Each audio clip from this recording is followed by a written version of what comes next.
coloquei aqui algumas questões de ética kantiana e utilitarista, 3 questões. Vamos ver. Essa é a primeira. Os filósofos Amynas e George Sessions propuseram diversos princípios para uma ética ecológica profunda. O bem-estar e o florescimento da vida humana, e não humana na Terra, têm valor em si mesmos. Esses valores são independentes da utilidade do mundo não humano para finalidades humanas. Esse tipo de teoria aqui está remetendo a Kant, como a gente vai ver aqui nessas afirmações a se considerar. Considere as seguintes afirmações. A ética kantiana não se baseia no valor de utilidade das ações.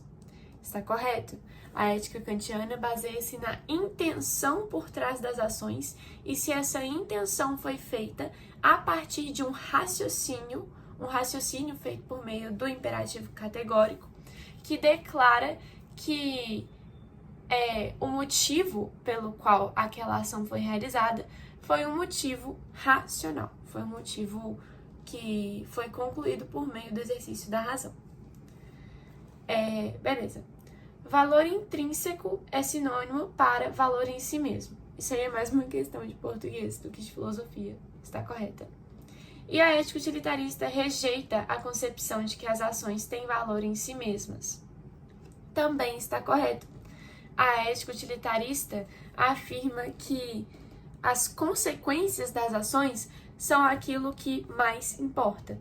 E, portanto, a intenção por trás das ações não é necessariamente o mais significativo para determinar se aquela ação foi uma ação moral ou se foi uma ação imoral. A ética kantiana e utilitarista se relacionam com esse texto porque aqui esses filósofos vão afirmar que a vida humana na Terra tem valores intrínsecos, ou seja, elas não dependem da utilidade, remetendo aos utilitaristas aqui, elas não dependem da finalidade humana. Estão corretas, então, as alternativas 1, 2, 3, letra E. Bom, a próxima questão aqui. Com base no texto e na questão da liberdade e autonomia em Immanuel Kant, assinale a alternativa correta. É interessante lembrar que liberdade e autonomia para Kant é o homem se submeter à razão de modo voluntário. Para Kant, aquilo que diz respeito aos nossos instintos e se deixar governar pelos instintos é aquilo que nos escraviza e, portanto, a liberdade em sua maneira. A liberdade, de fato, seria se submeter à razão.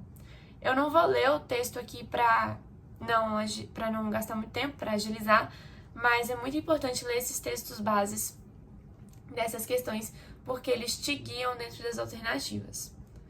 Então, letra A. A fonte das ações morais pode ser encontrada através da análise psicológica da consciência moral, na qual se pesquisa mais o que o homem é do que o que ele deveria ser.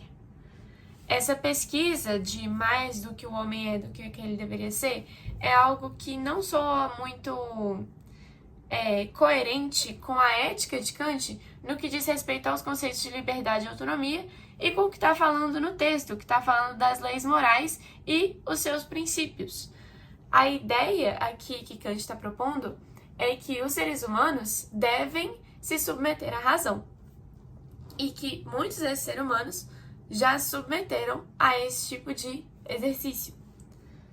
O elemento determinante do caráter moral de uma ação está na inclinação da qual ela se origina. Isso está correto, isso inclusive se chama intencionalismo de Kant, que seria a intenção por trás da razão, mas aqui está falando, sendo as inclinações serenas moralmente mais perfeitas do que as passionais. O que na verdade seria uma inclinação correta para Kant seria uma inclinação pela ética do dever. Ou seja, você fez uma certa ação, você fez uma coisa, porque você fez um raciocínio aplicado por meio do imperativo categórico. Para quem não lembra, tem um vídeo de ética kantiana lá no canal, então se vocês quiserem dar uma revisada nisso. Então você aplica esse raciocínio, que é um exercício da razão, e por meio desse exercício você chega na sua conclusão. Então a sua inclinação é uma inclinação por dever, é uma inclinação de um dever moral que surge da razão, e não de intenções sensitivas, que são aquelas sensitivas não serenas, que são aquelas mais exatas, do que as passionais, que seriam as mais emotivas. Letra C. O sentimento é o elemento determinante para a ação moral. Aí já está errado. D. O ponto de partida dos juízos morais encontra-se nos propulsores humanos naturais. Não, os propulsores humanos naturais são os instintos. Não é disso que Kant fala. E letra E. O princípio supremo da moralidade deve se assentar na razão prática pura, e as leis morais devem ser independentes de qualquer condição subjetiva da natureza humana. É justamente isso que Kant vai falar, que o princípio da moralidade está na razão prática, isso se chama inclusive princípio da razão prática, e que esses princípios, eles estão além, eles estão acima de qualquer concepção subjetiva, seja por causa de tempo, seja por causa de cultura, seja por causa de situação particular, eles estão acima de tudo isso. Vamos aqui agora para a última questão de ética kantiana. Essa questão ela está inteiramente no texto, né? Com base nisso, com base no quê? No texto, indique a alternativa correta. E o texto vai falar dos juízos de Kant. Os juízos analíticos são aqueles que contêm verdades absolutas em si mesmas, e por elas serem completamente absolutas, como por exemplo, um quadrado tem 4 lados, Kant não está interessado nelas. O foco de Kant são os juízos sintéticos, que são a priori ou a posteriori. Juízos sintéticos são aqueles que adicionam algum tipo de conhecimento às verdades. O jeito mais fácil que a gente utiliza de explicar isso é o predicativo adiciona alguma informação ao sujeito. Então, por exemplo, o céu está nublado. Nublado é um predicativo que adiciona uma informação ao sujeito, que é céu. Então, ele caracteriza esse céu, ele dá um novo tipo de conhecimento para nós sobre esse céu. Essa é a ideia. Juízos sintéticos a priori são aqueles que não dependem da experiência. Eles são universais. Então, por exemplo, toda ação tem uma reação, ou 2 mais 2 é igual a 4. Juízos sintéticos a posteriori são aqueles que dependem da experiência. Como, por exemplo, a maçã é azeda. Para você saber que a maçã é azeda, você tem que ter provado a maçã primeiro. Então, vamos para a questão. Para Kant, o conhecimento humano é diretamente dado pela experiência das coisas, acessíveis pelos sentidos. Não necessariamente. Letra B. Juízos sintéticos a priori são afirmações de conhecimento cuja natureza é particular e que se altera caso a caso. Juízos sintéticos a priori não se alteram caso a caso. E a sua natureza, ela não é particular, ela é geral. Se a metafísica é o conhecimento da essência das coisas como elas mesmas, aí é que tá. Tomem cuidado. Essa alternativa aqui, ela tem a ver com o texto. Por quê? Porque ela não essa metafísica, ela não é mencionada no texto. Então, ela não tem a ver com essa questão. Para Kant, espaço e tempo são categorias do entendimento, mediante as quais conhecemos os fenômenos. Mesma coisa. Não está no texto, não tem relação com essa questão. Juízos sintéticos a priori permitem organizar o conhecimento, dando a ele a validade universal e a unicidade. É essa, a letra E está correta. E as 2 últimas questões são sobre Nietzsche. Então, vamos lá. A primeira questão está falando assim: eu vos ensino o super-homem. O homem é algo que deve ser superado. Que fizestes para superá-lo? Essa é uma frase de Nietzsche, do seu livro Assim Falou Zaratustra. Qual alternativa apresenta o conceito de super-homem? Bom, antes da gente entender o conceito de super-homem, a gente tem que entender um pouco da filosofia de Nietzsche. Nietzsche vai basicamente criticar a tradição e os valores clássicos e falar que estes estão errados. Então, ele vai voltar naqueles filósofos lá da antiguidade, Sócrates, Platão, Aristóteles, e vai falar que, pelo menos desde aquela época, os valores da humanidade estão sendo invertidos. E agora, o que era considerado uma coisa boa é uma coisa ruim e vice-versa. E isso faz com que o ser humano esteja subjugado, esteja subordinado a regras, convenções sociais que o impedem de viver em paz. A ideia de Nietzsche é que o ser humano deve se livrar de todos esses tipos de ideais, de valores, de conceitos.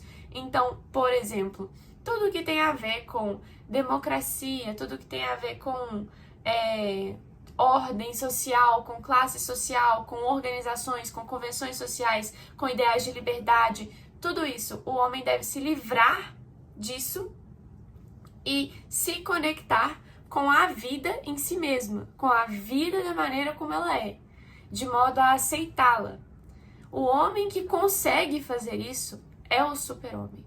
É o homem que supera essas convenções, é o homem que supera essas tradições. E o homem que não se deixa ter seus valores conectados à vida, invertidos pela sociedade. Que é uma sociedade que a gente nasce nela e já tem todos os valores invertidos, todos os valores ao contrário do que seria o correto.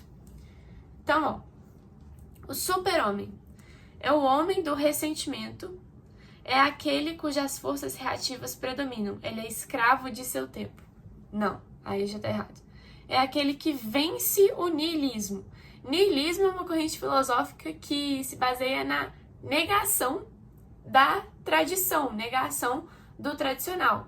Então, você tem o niilismo de Nietzsche, que é essa ideia de superar essas convenções. Então, esse super-homem, ele não vence o niilismo.